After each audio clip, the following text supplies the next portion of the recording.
भवजल पार उतरना है। हेली कहते हैं चित्तवृत्ति को, विवेक आश्रम कहते हैं चित्तवृत्ति को। हमारी जब तक चित्त की वृत्तियां इस तरह नहीं होती है तब तक ज्ञान नहीं होता।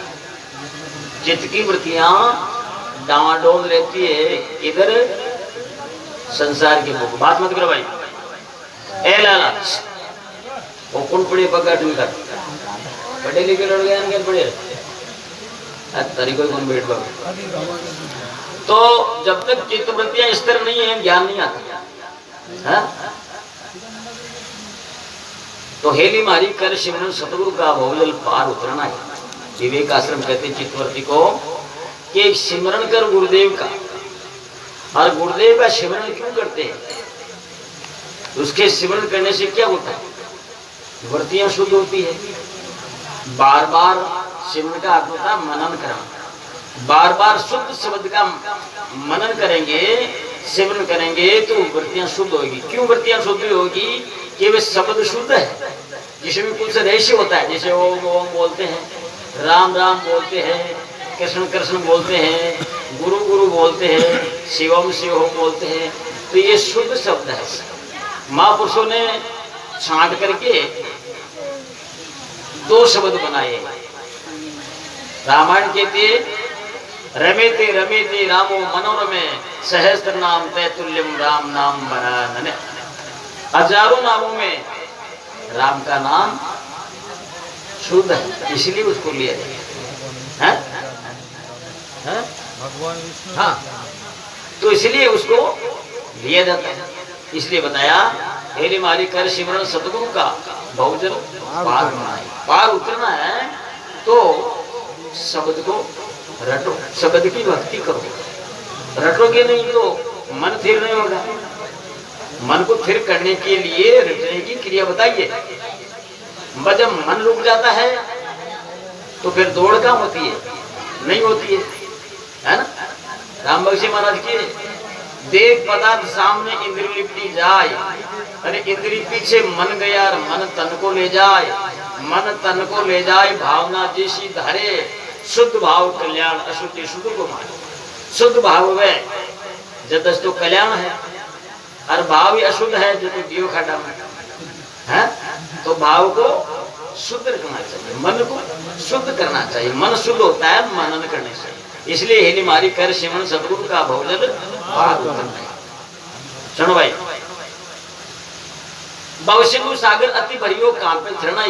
ये भवसिंधु संसार सागर इतना गहरा भरा पड़ा है कि इसको इसमें रहने से हमारी चरणा कांपती है कि कैसे पार होंगे, है ना? बहुत गहरा ऊंडा है संसार सागर। तो भवसिंधु सागर अति भरियो कांपे चरणा है। चरणा का मतलब दिल कांपता है इस संसार से कैसे पार होगा। तो परम गुरु की सत्य भक्ति बिना होने प्रेरणा है। गुरु में इसमें लगाया है परम गुरु। तो परम गुरु होना चाहिए। गुरु में दो भेद होता है। एक तो गुरु होता है संसार का लौकिक ज्ञान सिखाने वाला, करने को काम सिखा दे वो हमारा गुरु महाराज, लकड़ी को काम सिखा दे वो गुरु महाराज है। तो यहाँ लगाया परम श्रेष्ठ गुरु। गीता में परम शब्द का परम गुरु सातवां गुरु माना गया। ये सातवां गुरु परम गुरु जब मिलता है, परम गुरु के ज्ञान में जब उतरता है तो ज्ञान प्राप्त होता है। परम गुरु की सत्य भक्ति बिना हो वे न प्रेरणा है। परम गुरु की भक्ति करो तो सत्य भक्ति करो, कपट में नहीं। परम गुरु की सत्य भक्ति बिना हो नहीं प्रेरणा है। भाई पानी में तिरबाल डागियो अरे बिना कला पूरी कोनो तिरबा की तो डूबी। तो अभी संसार वो है। तो कला में, कला से ज्ञान हम संसार से बाहर निकल सकते हैं। ज्ञान की कला हमारे पास में आ गई तो तीर सकते हैं। ज्ञान की कला हमारे पास में नहीं तो डूबना पड़ेगा। डूबे हुए हैं वो डूबते जाएंगे, हैं? बहुत सारे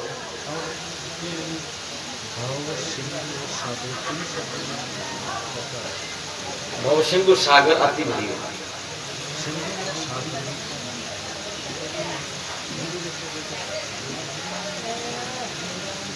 बहुत तो कहते संसार को। और सिंदूर सागर, सिंधु भी, सिंधु और सागर में तो एकता ही है। सिंधु कहो चाहे सागर को, बात तो है कि सिंधु कहने से क्या होता है कि उसकी उपाधि उसमें विशेषता लग जाती है। इसीलिए पूजा करते हैं। तो भाव सिंधु सागर अति भरियो कापे झरना ये हेली मारी कर सिंह सतगुरु का भवजल पार तज माया अभिमान कल्पना जाओ शरणा ये गुरुदेव के शरण जाते हो तो तज माया अभिमान माया का अभिमान छोड़ के जाना है। रामायण कहते हैं संत मिलन को चाले तज माया अभिमान अरे जो जो पग आगे धरे तीन यज्ञ समान। तो माया का अभिमान कैसे होता है?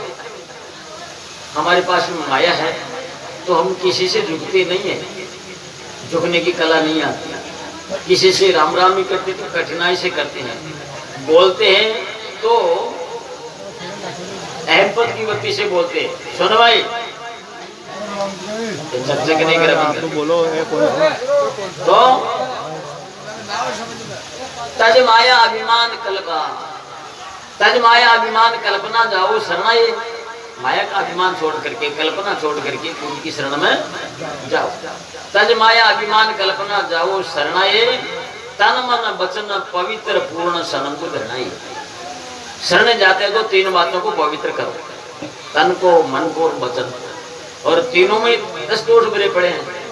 तीनों का स्थान 10 दोषों है और 10 दोष सुधर गया तो फिर आनंद ही आनंद। यही हमारा खजाना है।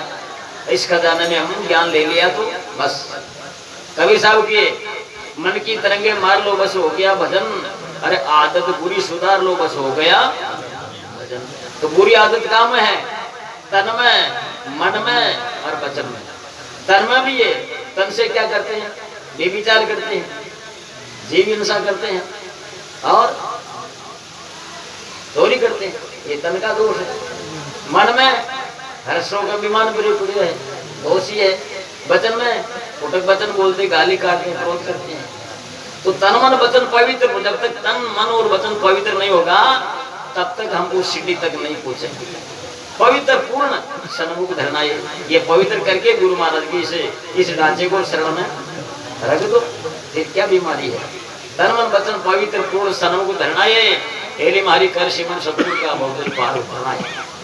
फिर कहो भक्ति भाव चाव से सेवा दिल भर करना ये। यदि भक्ति भी करो तो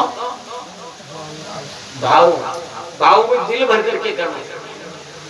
कई दिनों से कोई महापुरुष या संत अपने घर में आते तो अपना रोम रोम दिल कितना खुश हो जाता है। ओहो आज तो आज तो सत्संग को आनंद आई भाई राम आत्माराम जी आगे आता ना, होता है ऐसा। जब हमारी वृत्तियां आनंदित तो होती है ना, तभी हमें लाभ मिलता है।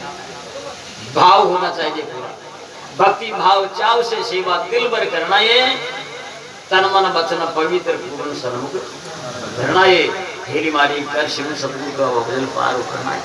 फिर क्या हो जाएगा? धर्म कर्म जग बंधन टूटे, भ्रम भी टूट जाएगा और कर्म भी छूट जाएगा।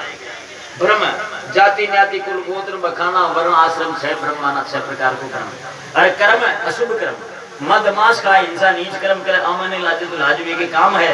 नाटक तमाशा आदि वेशादि के घर जाई इज्जत घुमाई कर खैरत दाम है। गाल गीत परिणारी राग चित्त समुकुल खोवे रीत निर्लज गुलाम है। कहता तदाम दुष्कर्मों से आवे नहीं लाज, अरे साधु की संगत करे तो लाजे बोले नाम है। अरे अशुभ कर्म करे तो माने शर्म को नाम गेला गाटा पड़े रहे तो माने शर्म को नाम है। अरे अटे सत्संग बेटा तो माने शर्म मार कटे बेटे सत्संग हर काम जाओ सत्संग हर सत्संग गेला गाटा पर गेला मिल पर रोड़िया कर बैठ काम बना ले और सत्संग होने बैठे। हां तो ये है अशुभ कर्म। पकड़ लो अटा तो बिगाड़ो ये बड़े सुधर देखो उल्टी गंगा है ना। वो वृत्तियां बिगड़ती है बाहर जाने से। हमारी वृत्तियां ये समय ये जीवन ये मनुष्य जन्म बड़ा अनमोल मिल गया। क्या एक हाथ चल गया दोबारा इस कला का हाथ नहीं लगेगा। एक आंख चल गई डॉक्टर को पाप चाहिए, विदाई का पेटोड़ा आ जाओ वह आंख नहीं लाग सके। हाँ? तो जब ऐसा अनमोल जीवन हमको मिला है तो इसको सुरक्षित रखो, इसकी व्यवस्था करो, इसको सही तरीके से चलाओ। ये कांच का कटोरा है, बस टक्कर लागे ना फूट गई तो पाचा न मिल है ना। तो ये मिल गया अनमोल जीवन किसी पूर्व जन्म से संचित कर्म उदय जब हुई, मानुष जन्म पावे न सोई। पूर्वला कोई पुण्य हमारा उदय हुआ तब हमको मनुष्य जन्म मिला है। 84 लाख योनि को छोड़ करके मनुष्य जन्म आया, और 184 छोड़ बंदरो आये। तो बंदरो ये आये है 184 छोड़ करके, तो अब तो थोड़ा सुधर जाओ, जीवन को संभाल लो, गलत कार्य मत करो, मानवता का ज्ञान प्राप्त करो, सत्संग में बैठो, विद्या पढ़ो, परिवार को कुशल रखो, बच्चे बच्चों को कुशल रखो, विद्या पढ़ो। तो हमारी वृत्तियां, हमारा पृष्ठ सुंदर चलेगा। और बिगड़ गया तो फिर 12 पढ़ा हमारा सोरो बिगड़ गया, हमारे सोरी बिगड़ गई, रोता पर बैठाएंगे। एक बार ढांचा बिगड़ गया तो गया, बिगड़ा ये मामला। तो सुधरो, मानव तन बड़ा अनमोल मिला हुआ है, इसको इसकी देख रेख करो। जैसा जेब में पैसा हो ना तो बार बार बटन आ जाओ ना, मेरा पड़ गया नहीं है पैसा, गम जाओ ना पैसा। हाँ, तो घुमाओ मत पैसा ना। अरे ये पैसे को बोल सदगुरुदेव की।